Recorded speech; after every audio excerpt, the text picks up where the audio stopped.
کسی لغزش کی بنا پر حضرت آدم علیہ السلام کو جنت سے دنیا میں جب بھیجا تو 300 سال تک حضرت آدم علیہ السلام کا جو عرصہ ہے، جو پیریڈ گزرا ہے، اگر اس کو کسی لحاظ سے یا کسی اینگل میں دیکھا جائے تو وہ کہیں نہ کہیں خود احتسابی پر مشتمل نظر آتا ہے کہ حضرت آدم علیہ السلام 300 سال تک اپنا محاسبہ کرتے رہے، اور 300 سال بعد اپنا محاسبہ کر کے وہ اس نتیجے پر پہنچے کہ میں نے جب اپنی بات مانی تھی تو رب نے مجھے جنت سے دنیا میں بھیج دیا ہے۔ آج اگر میں رب کو منانا چاہتا ہوں تو میں اپنی بات نہیں بلکہ رب کے پیارے کا وسیلہ پیش کرتا ہوں۔ تو 300 سال کے بعد آپ نے اپنا جو احتساب کیا اس کا رزلٹ نکلا۔ اسی طرح اگر بات آگے لے کر چلیں، حضرت یونس علیہ السلام جب مچھلی کے پیٹ سے باہر تشریف لاتے ہیں تو وہ آپ کی خود احتسابی تھی جس نے آپ کو اس بات کی طرف آمادہ کیا کہ آپ لا الہ الا انت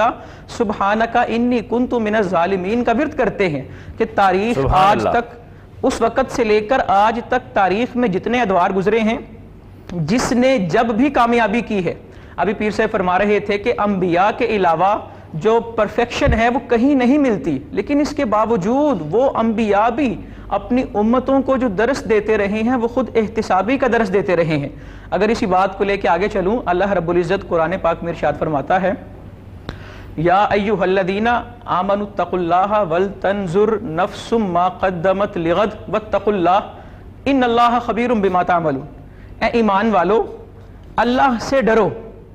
اور پھر آگے ارشاد فرمایا وَلْتَنْظُرْ نَفْسٌ مَا قَدَّمَتْ لِغَدٍ، ہر نفس کو یہ سوچنا چاہیے کہ کل اس کے ساتھ کیا ہونے والا ہے۔ یہ صریح طور پہ خود احتسابی کا اللہ رب العزت حکم دے رہا ہے۔ اور پھر تیسرے نمبر پہ ارشاد فرمایا اللہ سے ڈرو، یعنی کہ یہ آیت بتا رہی ہے، یہاں پر تقوی کی بھی دو قسمیں کر دی گئیں کہ ایک تقوی وہ ہے جو خود احتسابی سے پہلے ہے، جسے ہم کہہ لیں کہ وہ تقوی کی انیشیل سٹیج ہے، اور جو تقوی کی لاسٹ سٹیج ہے وہ خود احتسابی کے بعد ہے، کہ انسان کی کامیابیاں جس تقوی میں پنہاں ہیں وہ تقوی بھی خود احتسابی پر موقوف ہے۔ جب تک بندہ خود کا احتساب نہیں کرتا تب تک وہ کسی بھی چیز کے حقائق تک، وہ کسی بھی چیز کی رمز تک، وہ کسی بھی چیز کی تہ تک نہیں پہنچ سکتا۔ اگر اس زمانے میں ہم یہ چاہتے ہیں کہ ہمارا جو اس معاشرے میں اللہ رب العزت نے جس طرح ارشاد فرمایا کہ یا ایھا الناس انا خلقناکم من ذکر و انثی وجعلناکم شعوبا وقبائل لتعارفوا، اے لوگو ہم نے تمہیں ایک مذکر اور ایک مؤنث سے پیدا کیا اور مختلف گروہوں میں تقسیم فقط اسی لیے کیا تاکہ ایک دوسرے کی پہچان کرو۔ ان اکرمکم عند اللہ اتقاکم، اور تمہارے نزدیک برتری کا معیار جو میری نظر میں ہے، تم میں سے برتر وہی ہے جس کا تقوی سب سے زیادہ بہتر ہے۔ یعنی کہ اللہ نے ہمیں مختلف گروہوں میں تقسیم کیا ہے صرف اور صرف آئیڈینٹیفائی کرنے کے لیے، صرف اور صرف آئیڈینٹی کے لیے، شناخت کے لیے، کہ میری شناخت ہو سکے، میرے بھائی کی شناخت ہو سکے۔ لیکن میں نے ان گروہوں کو اپنا معیار برتری بنا لیا ہے۔ اگر آج ہم چاہتے ہیں کہ اپنا اصل جو معیار برتری تقوی ہے، اگر ہم اسے حاصل کرنا چاہتے ہیں تو لازم یہ ہے سب سے پہلے اپنی ذات سے محاسبہ شروع کریں، اپنی ذات کا محاسبہ کریں، خود کا احتساب کرو۔ اللہ رب العزت نے مزید قرآن پاک تقوی کی آپ بات کر رہے ہیں، جی بالکل اس طرف بھی اشارہ کیجئے گا، لیکن تقوی کے معنی ایکچول کیا؟ مجھے یہاں تک یاد پڑتا ہے کہ تم اپنا امام اس کو منتخب کرو جو تقوی میں سب سے اعلیٰ ہو، تو اب یہ ڈیفینیشن ہمیں کیا آج یہاں دکھائی دیتی ہے؟ تقوی کے حوالے سے ایک ڈیفینیشن ہم نہیں کر سکتے۔ قرآن پاک کی متعدد آیات ہیں جس میں جگہ جگہ تقوی کے الفاظ استعمال ہوئے، صحابہ کرام کے مختلف احادیث، مختلف آثار ہیں، ہر جگہ پر تقوی کی ڈیفینیشن ہمیں مختلف ملتی ہے۔ مثال کے طور پہ کم از کم تقوی کی جو ڈیفینیشن ہے وہ ہے ترک ما لا یعنی، کہ لا یعنی چیزوں کو چھوڑ دینا۔ لا یعنی چیزوں سے مراد ہے ایسی چیزیں جن کا نہ تو کوئی دنیاوی فائدہ ہے اور نہ ہی ان کا اخروی فائدہ ہے۔ تقوی کی مثال یہ بھی دی گئی کہ خاردار رستے پر گزر رہے ہوں اور اپنے کپڑوں کو بچا کر سمیٹ کر چلنا یہ تقوی ہے۔ اور تقوی کی مثال قرآن مجید میں یہ بھی دی گئی کہ تقوی ان لوگوں کے ہاں ہوتا ہے جن کے دلوں میں خوف خدا ہوتا ہے۔ تو تقوی کی مختلف اگزامپلز یا مختلف معنی قرآن میں بیان کردہ ہیں، ان سارے معانی کا جو محور ہے، ان سارے معانی کا جو مرکز ہے وہ خود احتسابی ہے، کہ تقوی کے لیے، یعنی کہ تقوی کا کوئی بھی معنی ہو اس کا کوئی بھی مفہوم ہو، اس کی کوئی بھی تشریح کی گئی ہے یا کی جائے، وہ تمام تر تشریحات، وہ تمام تر مفاہیم جس نقطے کے گرد جمع ہوتے ہیں وہ خود احتسابی ہے۔ کہ نبی پاک صلی اللہ علیہ وآلہ وسلم سے جب ایک صحابی نے پوچھا کہ یا رسول اللہ صلی اللہ علیہ وسلم، میں نے جب کسی چیز میں تردد کا شکار ہوتا ہوں، مجھے شک ہوتا ہے میں یہ کروں یا نہ کروں، تو میں کیا کروں؟ تو آپ نے فرمایا استفتی القلب، اپنے دل سے پوچھا کر، کہ جو انسان کا دل ہے۔ اور ایک اور روایت میں آپ نے جب تقوی کی ڈیفینیشن کی تو ساتھ دل کی طرف اشارہ کر کے فرمایا کہ تقوی یہاں ہے، کہ دل میں تقوی ہے، دل کا تعلق تقوی کے ساتھ ہے، اور انسان کی خود احتسابی کا تعلق بھی دل سے ہے، کہ بندہ جو کام کر رہا ہے، کرنے لگا ہے، جو کرنا چاہتا ہے، وہ چند لمحے اپنے دل کی دنیا میں جھانکے اور جھانک کر وہ سوچے کہ آج جو میں کرنے جا رہا ہوں میں تو لوگوں کو اس سے روکتا رہا ہوں، آج جو میں کرنے جا رہا ہوں میری تعلیم تو اس کے خلاف مجھے حکم دیتی ہے۔ وہ جب اپنا محاسبہ کرے گا، اپنے دل میں جھانکے گا، تو وہ بہت ساری برائیوں سے بچ جائے گا اور بہت ساری ایسی چیزوں کو وہ چھوڑ دے گا کہ جو اس کے لیے اور معاشرے کے لیے نقصان دہ ثابت ہو سکتی ہیں۔ تو انسان کی کامیابی، اور آج بالخصوص جو غریب تر ہو رہا ہے، امیر تر ہو رہا ہے، اس کے اندر جو مین چیز یہاں پہ جس چیز کا فقدان پایا جا رہا ہے وہ خود احتسابی نہیں ہے۔ صحیح، یہ بنیادی وجہ ہے جس کی شروعات اور جس کا عروج اس وقت جو ہے وہ ہم دیکھ رہے ہیں۔ خود احتسابی کا عمل جو ہے وہ زندگی کے شاید تمام طبقات میں سے کہیں انقاع ہو چکا ہے، کہیں بہت دور جا چکا ہے، اور یہی سبب ہے کہ ہم معاشرے کی جو بنیادی ستون ہیں جس کو ماں اور استاد کہتے ہیں، اس کی جو بہترین پرورش کی روایات تھیں ان سے بھی محروم ہوتے جا رہے ہیں۔ مفتی قیصر شہزاد صاحب، خود احتسابی کا عمل اپنی ذات کے بعد اپنے گھر میں آتا ہے، اپنے گھر کے بعد پھر دفتر میں آتا ہے، دفتر سے پھر معاشرے میں آتا ہے، معاشرے سے مراد لوگوں سے سلوک ہے۔ یہ اس کے جو ہمیں سامنے، میری کم علمی کے مطابق یہ اس کے سامنے کی چیزیں ہیں، لیکن اگر ہم اپنی ذات سے ہٹ کے پھر اپنے گھر کو اگر دیکھیں تو جن دو مین پلرز کی میں نے بات کی ہے، ان کی جو شاندار روایات تھیں ان سے شاید ہم اسی لیے محروم ہوئے کہ ہم اپنی ذات سے بھی محروم ہو چکے ہیں خود احتسابی کی سطح پہ۔ بسم اللہ الرحمن الرحیم۔ سب سے پہلے تو میں وقاص بھائی آپ کو لائق کے ساتھ تحسین سمجھتا ہوں۔ آج کا آپ کا یہ موضوع، یہ ٹاپک جو آپ نے چوز کیا، ہمارے معاشرے میں روایات میں یہ موضوع ہٹ گئے ہوئے تھے۔ یہ صوفیاء کے، اولیاء کے جو ٹاپک تھے، ان کی کتب کے یہ موضوعات، یہ چیزیں تھیں۔ ہمارے ہاں ایسے موضوعات کو موسٹلی ڈسکس نہیں کیا جاتا، تو بہت اچھی روایت قائم کی آپ نے آج اس موضوع کو چوز کر کے، اس کا انتخاب کر کے۔ تو اللہ جل قدوس قرآن مجید فرقان رشید میں ارشاد فرماتا ہے وَلَا تُسْأَلُونَ عَمَّا كَانُوا يَعْمَلُونَ، تم لوگوں سے یہ نہیں پوچھا جائے گا کہ وہ لوگ کیا کرتے رہے، تم سے وہی سوال ہوگا جو تم نے کیا ہے۔ تمہیں تمہارے اعمال کے متعلق پوچھا جائے گا، نہ کہ دوسروں کے اعمال کے متعلق۔ لہٰذا ہمیں اپنے اعمال کی فکر کرنی چاہیے، اپنے اندر جو ہے وہ جھانکنا چاہیے، اپنے گریبان میں جھانک کے دیکھنا چاہیے کہ ہم نے کیا کیا۔ لیکن آج ہماری سارے دن کی فکر سوچ یہ ہوتی ہے کہ فلاں نے کیا کیا، فلاں نے کیا کیا۔ نبی کریم صلی اللہ علیہ وسلم کے عظیم صحابی خلیفہ دوم حضرت عمر فاروق رضی اللہ تعالی عنہ کے بارے میں آتا ہے کہ آپ کے ایک غلام کے سامنے ایک مرتبہ آپ نے مچھلی کھانے کی خواہش کا اظہار کیا۔ اس نے عرض کی یا امیر المومنین، میں آپ کے لیے بازار سے مچھلی لے آؤں؟ آپ نے منع فرمایا کہ نہیں لے کے آنی، لیکن اس نے آپ کی خواہش کے احترام میں، آپ نماز کے بعد واعظ میں مصروف تھے تو آپ نے ان کا گھوڑا لیا اور جا کے بازار سے مچھلی لے آیا۔ مچھلی لے گئی، جب آیا مچھلی تیار کی، ان کے سامنے پیش کی گئی تو آپ اٹھے، باہر شریف لائے، گھوڑے کو دیکھا تو اس غلام نے گھوڑے کو وہاں سے واپس آنے کے بعد سفر سے اچھی طرح نہلا کے دھلا کے صاف کر دیا ہوا تھا تاکہ پتہ نہ چلے کہ اس کو سفر میں استعمال کیا گیا ہے۔ اگر اس گھوڑے نے قیامت کے دن رب سے یہ سوال کر لیا کہ اے اللہ، تیرے اس دین کے خلیفہ نے، تیرے اس بندے نے اپنی خواہش کے لیے، مجھ سے ذاتی خواہش کے لیے اتنا لمبا سفر کروایا ہے، تو عمر کیا جواب دے گا؟ یہ وہ روایت ہے جو ہمارے اکابرین، ہمارے خلفاء راشدین، ہمارے بزرگان دین، ہمارے جو اسلاف ہمیں بتا کے گئے ہیں کہ ہمیں اپنے عمل جو ہے اس کو اپنا احتساب خود کر رہا ہے۔ اور ابھی مفتی صاحب جو حدیث پڑھ رہے تھے اس میں نبی کریم صلی اللہ علیہ وسلم سے پوچھا گیا اس گناہ کیا ہے، مل اسم، گناہ کی تعریف کیا ہے؟ آپ نے فرمایا ما حاکا فی صدری کا وکرہتا ان یطلع علیہ الناس،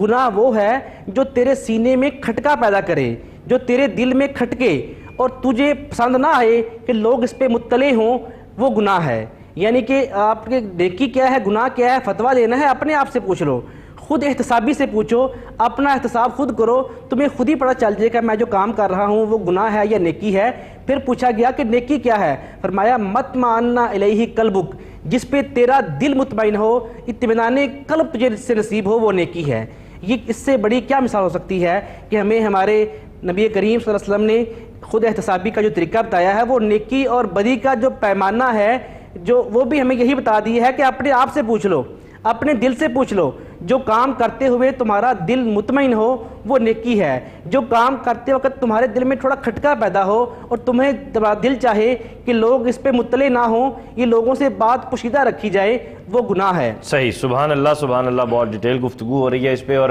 انتہائی اہم موضوع ہے ناظرین یہ آج کا ہمارا، اور یہ ایک ایسا موضوع ہے جو اس وقت ہمارے معاشرے میں تبدیلی کے لیے بہت اہم جو ہے وہ سمجھا جا رہا ہے۔ اور میں سمجھتا ہوں کہ اگر ہم خود احتسابی کے عمل سے گزرنا شروع ہو جائیں تو نہ ہم کبھی دفتر دیر سے پہنچیں گے، نہ ہم کبھی کھانے میں خیانت کریں گے، نہ ہم کبھی کسی کا حق ماریں گے، نہ ہی ہم کسی کی برائی کریں گے، نہ ہم کبھی کسی کی چغلی کریں گے۔ خود احتسابی کا عمل جو ہے وہ ہمیں زندگی کے تمام جو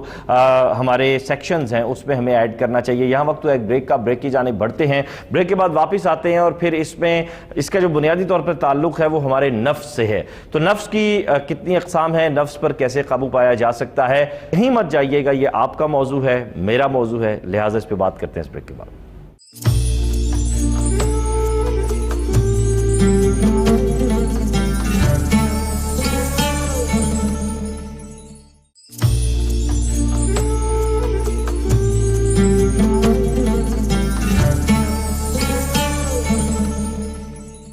ویلکم بیک ناظرین، اور خود احتسابی کے عمل پر بات جہاں کر رہے ہیں تو خود احتسابی کا عمل اس لیے بھی فروغ پاتا ہے، اس لیے بھی نمو پاتا ہے کہ اس کے پیچھے ایک چیز موجود ہے، وہ چیز جو آپ کے شکم کی آگ کو یا بجھا بھی سکتی ہے، اس پہ اگر آپ قابو پا لیں، اگر نہیں قابو پائیں گے تو پھر نفس کا گھوڑا جتنی تیز دوڑے گا اتنی تیزی سے آپ کی توند بھی باہر آئے گی اور آپ کی خواہشات میں بھی اضافہ ہوگا۔ بالکل، بات اسلام جو ہے وہ نفس پہ قابو پانے کی بات کرتا ہے، تو نفس کے کچھ درجات بھی ہیں، ان پہ قابو پانے کا کچھ طریقہ بھی ہے۔ اب ضروری نہیں ہے کہ آپ وظائف کریں، ضروری نہیں آپ جنگلوں کی طرف چلے جائیں، کیونکہ اسلام رہبانیت کا درس نہیں دیتا، اسلام تارک الدنیا ہونے کی بات نہیں کرتا۔ اسلام جو ہے وہ دین اور دنیا دونوں کے پلڑے برابر رکھ کے، متوازن رکھ کے جو چلنے والا شخص ہے اس کو مومن مسلمان یعنی بہتر مسلمان قرار دیتا ہے۔ اب اس میں پھر آگے درجات ہیں، ولی ہے، قطب ہے، ابدال ہے، یہ صوفیاء اور مشائخ کے ایک سلسلے ہیں، روحانیت کے، طریقت کے، تصوف کے۔ لیکن ایک عام انسان، میں ہوں، آپ ہیں، ایک ریڈی بان ہے، تصوف اپنی جگہ، سارے معاملات ہم مانتے ہیں، ٹھیک ہے، لیکن نفس ایک ایسی چیز ہے جو ہر انسان کے ساتھ رکھ کر پیش کی گئی ہے، جیسے دو فرشتے آپ کے کانوں پر موجود ہیں، جیسے جنت اور دوزخ ہے، یہی اسی کا جو اعتدال کا نام ہے، وہی اعتدال جو ہے وہ آپ کو جنت کی جانب بھی لے جائے گا، اور اگر اعتدال نہیں ہوگا تو آپ کو دوزخ کی جانب لے جائے گا۔ پیر صاحب کچھ ہم نے تو مختصر سا یہی پڑھا ہے، لیکن نفس کیا ہے، اس کے کتنے درجات ہیں، اس پر کیسے قابو پایا جا سکتا ہے؟ سب سے پہلی بات یہ کہ یہ کوئی میٹیریلسٹک چیز نہیں ہے صحیح، کہ کوئی مادی چیز نہیں ہے جس کو آپ اس طرح کلیئرلی ڈیفائن کر سکیں۔ یہ نفس کا جو ہے وہ اندازہ، کیونکہ نفس کے مختلف معنی، مفہوم، مطالب ہیں، یہ ذات کو بھی کہتے ہیں، بلکہ اس صلاحیت کو بھی کہتے ہیں جس سے چیزوں میں تمیز کی جا سکتی ہے، خیر و شر میں تمیز کرنے کی صلاحیت اور توانائی اور طاقت کو بھی نفس کہا جاتا ہے، ذات کو بھی نفس کہا جاتا ہے۔ اس کے علاوہ اپنے بھائیوں کو بھی نفس کہا جا سکتا ہے جو آپ کے عزیز و اقربا ہیں۔ یہ قرآن کریم یہ سارے مختلف مقامات پہ مختلف اس کے معنی اور مفہوم آئے ہیں، تو اس لیے یہ کوئی اس کو خاص طور پہ اس طرح ڈیفائن بندہ نہیں کر سکتا، لیکن وہ ارادہ اور اختیار سے اس کا پتہ چلتا ہے کہ دیکھیے کہ اللہ رب العزت کی ذات ہے، تو اللہ کی ذات کو یا اس کی صفات اس کے اختیار اور ارادے سے جانا جا سکتا ہے۔ اسی طرح جب انسان کی بات ہوتی ہے تو انسان کو بھی اس کے اختیار اور ارادے سے جانا جا سکتا ہے۔ تو بندے کا جو نفس ہے کہ بندہ اس پہ قابو کیسے پائے، اس کی درجات یا اقسام کیا ہیں، تو قرآن کریم میں اس کے مختلف جگہ پہ جو 3 ایسے مقامات ہیں خاص طور پہ جہاں پہ نفس کا اس لیے ذکر، اس کی 3 اقسام بیان کی گئی ہیں۔ پہلے ہے نفس امارہ، اور یہ نفس امارہ، اس کو قرآن کریم میں حضرت یوسف علیہ السلام کے واقعہ میں قرآن کریم نے کوٹ کیا ہے کہ جب وہ قید میں تھے، پھر اس کے بعد نکلے، حضرت زلیخا والا واقعہ بڑی تفصیل میں جانا پڑتا ہے، لیکن جب وہ ساری چیزیں کلیئر ہو گئیں تو آپ سے کہا گیا کہ آپ تو بالکل بے گناہ ہیں، معصوم ہیں. تو وہاں پہ حضرت یوسف علیہ السلام کے الفاظ قرآن کریم نے وہاں پہ درج کیے. انہوں نے فرمایا وما ابرئ نفسی، فرمایا کہ یہ جو میرے یہ نفس ہے یہ برائی کا حکم دیتا ہے. ان النفس لامارۃ بالسوء الا ما رحم ربی، فرمایا کہ یہ جو میں اپنے آپ کو بے قصور نہیں سمجھتا، یہ برائی کی طرف ہمیں ترغیب دیتا ہے، برائی کی طرف لے کے جاتا ہے، اور صرف بچتا وہی ہے جو الا ما رحم ربی، جس پہ میرے اللہ کا کرم ہو جائے، میرے اللہ کی رحمت ہو جائے، میرے اللہ کا فضل ہو جائے. تو یہ نفس امارہ کی ایک مثال ہے. اور یہ میں ذاتی طور پہ یہ سمجھتا ہوں، یہ حضرت یوسف علیہ، بلکہ علماء نے یہ لکھا کہ حضرت یوسف علیہ السلام کی قصر نفسی تھی، ورنہ آپ کا جو آپ تھے ہی بے قصور، لیکن آپ نے یہ وہی خود احتسابی والی بات ہے کہ حالانکہ ایویڈنس موجود تھی، ہر چیز ثابت ہو چکی کہ آپ نے یہ ایسا کوئی غلطی لغزش آپ سے نہیں ہوئی، لیکن اس کے باوجود آپ نے کہا کہ وما ابرئ نفسی، کہ میں اس سے جو ہے وہ بے قصور اپنے آپ کو نہیں سمجھتا، حالانکہ تھے وہ بے قصور. تو اپنے آپ کو اتنا جو ہے قصر نفسی سے کام لیا کہ انسان سے ایسی لغزش ہو سکتی ہے، لیکن بچتا وہی ہے جو اللہ کے فضل پہ، اپنی ذات پہ نہیں بلکہ اللہ کے فضل پہ یقین کرتے ہوئے کہا. تو یہ نفس امارہ قرآن کریم نے لکھا. دوسرا نفس لوامہ. نفس امارہ کی یہ بات سمجھ لیجئے کہ ایسا جو عمل ہے جو اقدار، ایتھکس، ویلیوز جو اسٹیبلش سوسائٹی ہے اور وہی کے خلاف جو ہے وہ اکساتا رہے، وہ نفس امارہ کہلوائے گا، اور اس میں انا کی خواہشات کی تسکین ہوتی ہے. نفس لوامہ وہ ہے جو غلطی کرنے کے بعد، جو نفس امارہ کی وہ جو اس کی وجہ سے مصیبتیں گلے پڑ جاتی ہیں، گناہ ہو جاتے ہیں، اس کے عمل کرنے کے بعد جو ندامت ہوتی ہے وہ اس کو نفس لوامہ قرآن کریم میں کہا گیا. اور اس کے متعلق قرآن کریم میں آتا ہے ولا اقسم بالنفس اللوامہ، فرمایا کہ اس جان کی قسم جو اپنے اوپر بہت ملامت کرنے والی ہے. تو اپنے آپ کو ملامت کرنا یہ نفس لوامہ ہے، اور اس کے ذریعے ملامتہ فرقہ ملامتیہ یوز کہہ لیجئے کہ یہ نفس لوامہ جو ہے اسی سے ہی فرقہ ملامتیہ جو اپنے آپ کو ہمیشہ ملامت کرتے رہتے ہیں، کہ اپنے آپ کو کوستے رہتے ہیں. اگرچہ صوفیہ کس چیز میں ذرا یہ بھی اس کی ڈیفائن کر دیں. اس میں مختلف چیزیں ہیں. ایک تو یہ ہے کہ کافر کا اپنے آپ کو ندامت کرنا، ایک ہے مومن کا اپنے آپ کو ندامت کرنا. بالخصوص روز قیامت جب یہ پیش ہوا جائے گا تو وہاں پہ جو کافر ہوگا وہ اس بات پہ ملامت کرے گا کہ میں دنیا میں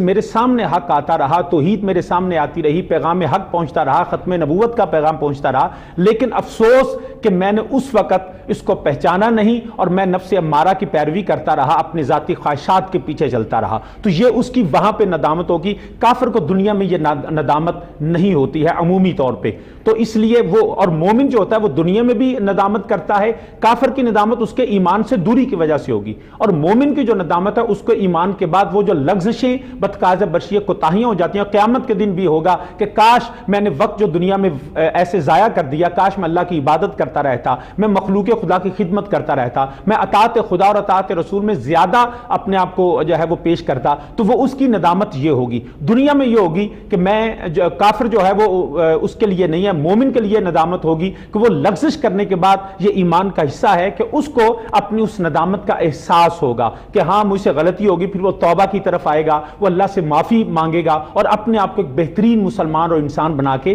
قوم کے سامنے پیش کرے گا. تو یہ نفس لوامہ ہے. تیسرا جو ہے وہ نفس مطمئنہ ہے. اس کے حوالے سے قرآن کریم نے کہا یا ایتھا النفس المطمئنہ ارجعی الی ربک راضیۃ مرضیہ، کہ فرمایا یہ جو اے اطمینان والی جانو، اے مطمئن رہنے والے لوگوں، وہ لوگ جو اپنے دل میں جن کا اطمینان ہے، فرمایا تم جو ہے تم اللہ کی طرف رجوع کرنے والے، اللہ تو اس کیونکہ تم نے دنیا میں رہ کے ندامت کے آنسو بہا کے اپنی جو بدقاضہ بڑے لغزشیں تھیں ان سے معافی مانگتے ہوئے تم نے میرے رستے کی طرف چلے، اور تم نے وحی کو، رسول اللہ صلی اللہ علیہ وسلم کو، اسوہ حسنہ کو، اور جو ہے قرآن کو اور سنت کو فالو کیا. تو اب میں تجھ سے راضی ہوں اور تو مجھ سے راضی ہے. تو نفس مطمئنہ مطلب ہے کہ اللہ جس پہ راضی ہو، جس کو ہم کہہ سکتے ہیں جو نفس مطمئنہ والے والسابقون الاولون من المہاجرین والانصار والذین اتبعوہم بإحسان رضی اللہ عنہم ورضوا عنہ، یہ وہ لوگ تھے